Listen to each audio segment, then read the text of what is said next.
2023లో చాలా movies release అయ్యాయి. వాటిలో కొన్ని కళాఖండాలు మాత్రమే, అంటే ఒక 5 వరస్ట్ మూవీస్ ని నేను మీకు ఇప్పుడు చెప్పబోతున్నా. ఇది నా ఒపీనియన్ మాత్రమే.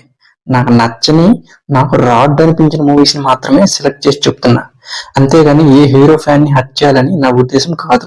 నెంబర్ 5 బోలాశంకర్. మెహరణ నుంచి వచ్చిన అద్భుత కళాఖండం. మెగాస్టార్ గారు ఏం చూసి ఈ మూవీని ఓకే చేశారో గానీ ఫ్యాన్స్ కూడా ఈ మూవీని యాక్సెప్ట్ చేయలేకపోయారు. Number 4 agent. ఈ మూవీ ట్రైలర్ చూశాక అయ్యగారు ఈసారి హిట్ కొడతారేమో అనుకున్నా. సురేందర్ రెడ్డి లాంటి స్టైలిష్ డైరెక్టర్ ఉన్నారు కదా అని ఎక్స్పెక్ట్ చేశా, కానీ ఇంత అస్సాం అవుతుందని అనుకోలేదు. నెంబర్ 3 స్కంద. బోయగారి యూనివర్స్ లో ఇంకొకరు బలి. పాపం హీరో గారు బలి అవుతున్నారు కానీ బోయ గారు మాత్రం బలవడం లేదు. ఈ చిదంబర రహస్యం ఏంటో తెలియట్లేదు. పాపం రామ్ గారిని చూస్తే జాలిపడ్డం తప్ప ఇంకేం చేయలేమనిపిస్తుంది.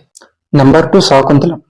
అసలు ఈ డైరెక్టర్ గారు ఎప్పుడో ఫేడ్ అవుట్ అయిపోయారు, కానీ ఈయన గారు తీసే మూవీస్ మాత్రం హై బడ్జెట్ లోనే తీస్తారు. తర్వాత లాస్ వచ్చిందని ఏడుస్తారు. అసలు అంత బడ్జెట్ లో ఎవరు తీయమన్నారు? పోనీ తీస్తే ఈ జనరేషన్ వరకు నచ్చేటట్టు తీయాలి కదా. మీ జనరేషన్ వరకు నచ్చేటట్టు తీస్తే ఎలా? తీస్తే రిజల్ట్ ఎలానే ఉంటది. నెంబర్ 1 ఆదిపురుష్. సినిమా చూశాక నా ఫీలింగ్, అమ్మ బాబోయ్ అన్న ఓమరావత్ అన్న ఒక్కసారి నాకు కనిపిస్తే ఆ కుర్చీ మడత పెట్టి తర్వాత ఏంటనేది మీకు తెలుసు. రామాయణాన్ని ఇంతకన్నా వరస్ట్ గా ఎవరూ తీయలేరేమో.